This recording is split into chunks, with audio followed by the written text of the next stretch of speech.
Phone tapping కేసులో కీలక విషయాలు రాబడుతోంది. సిట్ మూడో రోజు తిరుపతన్న భుజంగరావుని సుదీర్ఘంగా విచారించింది. ఎస్ఐబీ మాజీ చీఫ్ ప్రభాకర్ రావును విచారిస్తే తప్ప ఈ కేసు కొలిక్కి వచ్చేలా కనిపించడం లేదు. ఇటు ఈ కేసుతో సంబంధం ఉన్న రాజకీయ నేతలకు త్వరలో నోటీసులు ఇచ్చేందుకు సిద్ధమయ్యారు అధికారులు. రాష్ట్రంలో సంచలనం సృష్టించిన ఫోన్ ట్యాపింగ్ కేసులో కూపీలాగుతున్నారు పోలీసులు. మూడో రోజు ప్రధాన నిందితులు తిరుపతన్న భుజంగరావులను ప్రశ్నించారు. రాధాకిషన్ ఇచ్చిన ఇన్ఫర్మేషన్తో కీలక విషయాలు రాబడుతున్నారు అధికారులు. 3 రోజుల విచారణలో 2 నిందితులు ఆసక్తికరమైన విషయాలు చెప్పినట్లు తెలుస్తోంది. వీరితో పాటు సర్వర్ రూమ్లో పనిచేసిన అధికారులను కూడా విచారించారు. మరోవైపు డీసీపీ రాధాకిషన్ను కస్టడీకి కోరుతూ కోర్టులో పిటిషన్ వేసేందుకు సిద్ధమయ్యారు పోలీసులు.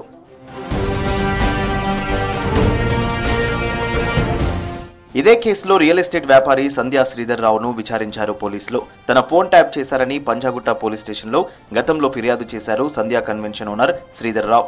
మాజీ టాస్క్ ఫోర్స్ డీసీపీ రాధాకిషన్ రావు తమ దగ్గర నుంచి కోట్ల రూపాయలు తీసుకెళ్లాడని కంప్లైంట్లో వివరించారు.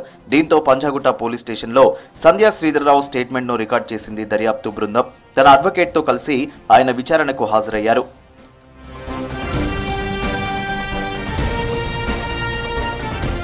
భుజంగరావు తన ఫోన్ ట్యాపింగ్ చేసి ఇబ్బందులకు గురి చేశాడని చెప్పారు సంధ్యా కన్వెన్షన్ సెంటర్ ఓనర్ శ్రీధర్ రావు. వివరాలన్నీ దర్యాప్తు బృందానికి చెప్పానని చెప్పారు.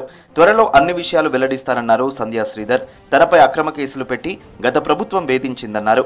ఫోన్ ట్యాపింగ్లో ఏ విధంగా శ్రీధర్ గారిని ఇబ్బంది పెట్టినరు, ఆయన బిజినెస్ ఏ విధంగా ఇబ్బంది అయింది అనేది ఎక్స్ప్లెయిన్ చేయడం జరిగింది.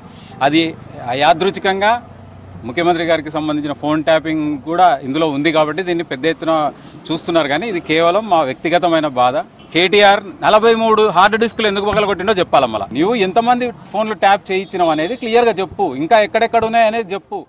ఇప్పటికే భుజంగరావు తిరుపతన్నలను ప్రశ్నిస్తున్న పోలీసులు ప్రతి ఎవిడెన్స్ ను రికార్డ్ చేస్తున్నారు. వ్యాపారులు, హవాలా వ్యాపారులు, సినీ ప్రముఖులు, రాజకీయ ప్రముఖుల ఫోన్లు ట్యాప్ చేసి భారీగా డబ్బులు వసూలు చేసినట్లు ఆధారాలు సేకరించినట్లు తెలుస్తోంది. ఎన్నికల టైంలో రాధాకిషన్ పోలీస్ వాహనంలోనే డబ్బులు తరలించినట్లు సమాచారం. డబ్బంతా ఎక్కడికి తరలించారు, డ్రైవర్ ఎవరు అనే కోణాల్లో విచారిస్తున్నారు. ఈ కేసుకు లింకులు ఉన్న రాజకీయ నేతలకు త్వరలో నోటీసులు ఇచ్చేందుకు సిద్ధమయ్యారు పోలీసులు.